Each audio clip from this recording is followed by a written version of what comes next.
Hello again. I was fascinated to see how swiftly the British publishing house Hodder Education reacted when one single person suggested on Twitter that a school textbook which they published might contain racist material. The book in question is called The Making of a Superpower, USA 1865 to 1975. And it has been used by students studying A-level history in sixth forms and colleges for the past 6 years without any complaints. 5 days ago, a self-righteous busybody noticed that students using this book were being asked to study history and ask troubling questions about narratives which are often accepted without thinking too deeply about them. This was obviously very worrying. In the description to this video, I give a link to the book in question and also a link to the tweet which sparked the burning of the book.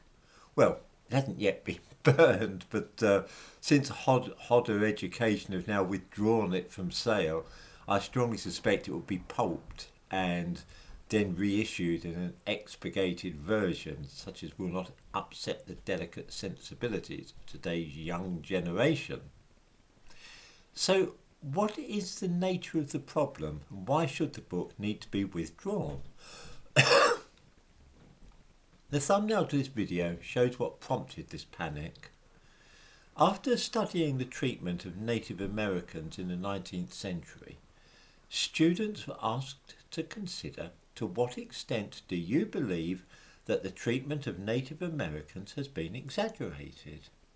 This exercise follows a module which looks in detail at some of the dreadful events about which most of us have heard, the Indian Wars and so on, the Trail of Tears, that kind of thing.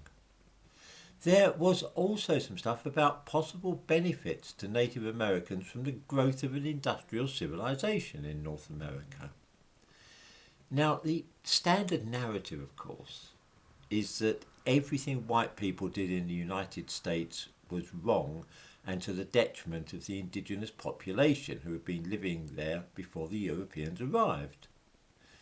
There is another perspective, though, which suggests that it was not all bad news.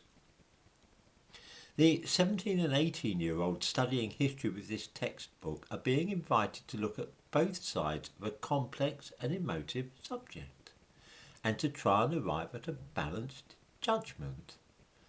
This has always been seen, in the past, as being a good thing, questioning what is generally accepted and trying to look deeper than just the views that everybody seems to have of some topic or other.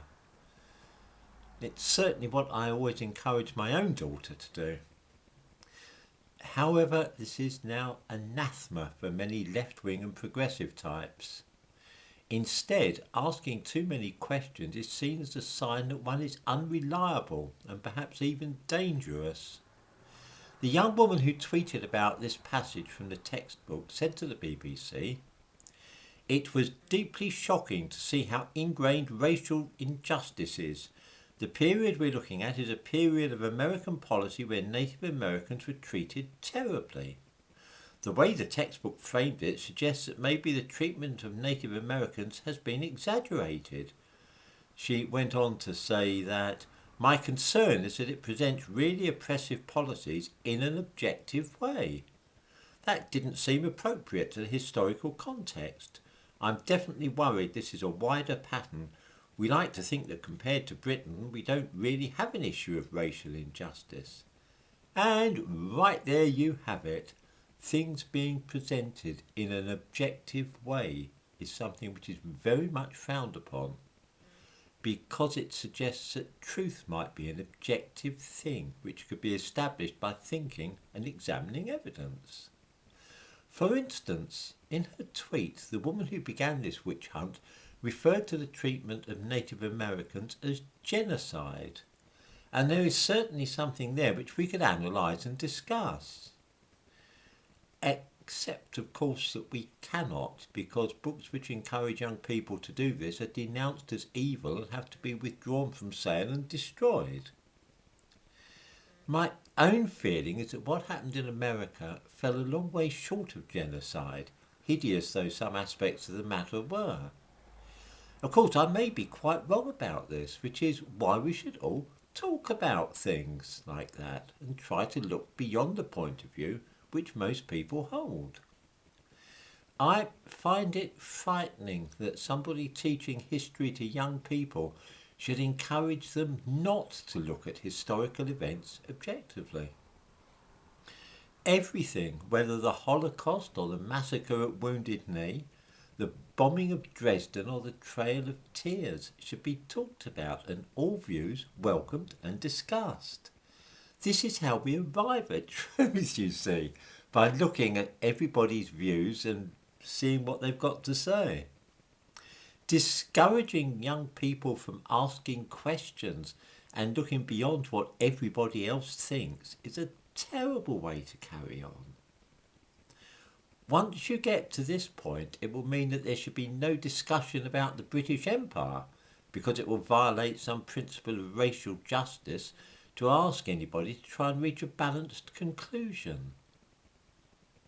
Nothing will be up for rational debate because trying to present anything in an objective way will be too upsetting for some. As for the publisher withdrawing a textbook from sale because a single crank has accused them on social media of racism, words fail me.